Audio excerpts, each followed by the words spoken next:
Everyone underestimated Miss Carter. She was young, soft-spoken, and barely 5 feet tall. With her light voice, kind smile, and gentle presence, most students at Rose Hill High thought she was too sweet, too soft, and far too inexperienced to handle the chaos of a high school classroom. She had just turned 24, fresh out of teacher training, and this was her first real job.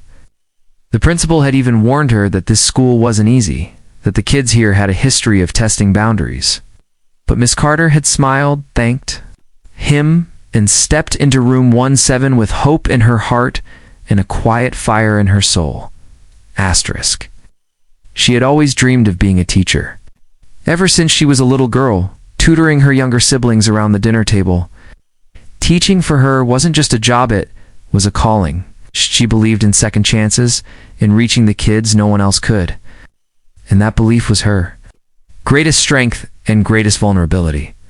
Asterisk, her first few weeks went by with minor issues. Students ignored her, laughed behind her back, and occasionally rolled their eyes during lessons. But she kept her patience, trying to earn their respect. The right way, through kindness, understanding, and consistency. Then came Dylan. A senior who had been suspended twice already, that a year, arrogant, loud, always surrounded by a group of troublemakers who followed him like shadows. He was known for targeting teachers who looked too soft.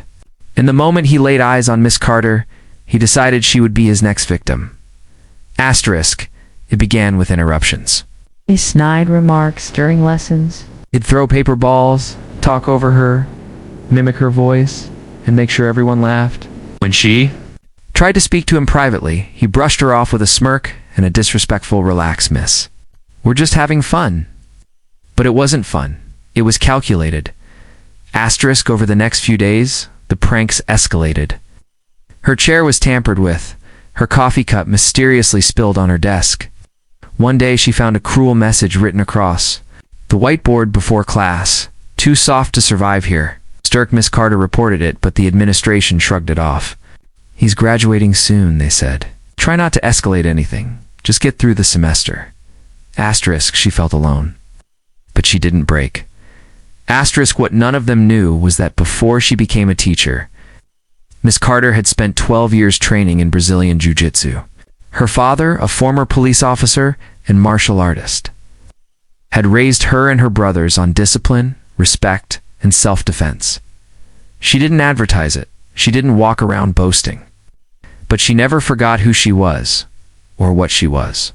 Capable of still, she hoped it would never come to that, until one Friday afternoon, asterisk, the final bell had rung. Most students had left. Miss Carter was gathering her books when Dylan and his friends walked in. They weren't supposed to be there. The hallway was empty. The cameras in this wing were known to be broken. Asterisk, he leaned against the doorframe. "Hey, Miss Carter," he said with mock sweetness. "Got a minute?" "I think you should leave," she said calmly. "What if we don't want to?" Asterisk, before she could react, Dylan stepped forward and grabbed her by the arm. His friends laughed, blocking the doorway.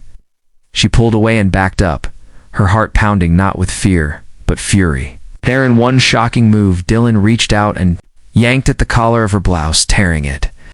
It wasn't just a prank, now it was assault. Asterisk, in that moment, something snapped. Asterisk, Miss Carter dropped her books, stepped forward, and in one fluid motion, grabbed Dylan by the arm, pivoted on her back foot, and executed a perfect hip toss. His body flew through the air and slammed into the lockers with a loud, echoing crash. The hallway went dead silent. His friends froze, wide-eyed. Dylan groaned on the ground, stunned, his ego shattered. Asterisk, Miss Carter stood tall, her eyes burning not with violence, but strength. "If you ever touch me or another teacher again, you'll be dealing with more than detention." The boys ran, and the story spread like wildfire. Asterisk, by Monday morning, everyone in the school knew what had happened. Some thought it was fake. Others whispered in awe. But Dylan didn't say a word because he didn't want to admit he'd been taken down by the soft teacher. The school board called Miss Carter in, but instead of punishing her, they thanked her. Security policies were updated. Students came forward with stories of being harassed by the same group. The administration finally took things seriously. Asterisk and Miss Carter. She became a legend, but she never bragged. She returned to her classroom, resumed her lessons, treated her students with the same patience and respect she always had. Except now they listened. Asterisk, not because they feared her, because they finally saw her.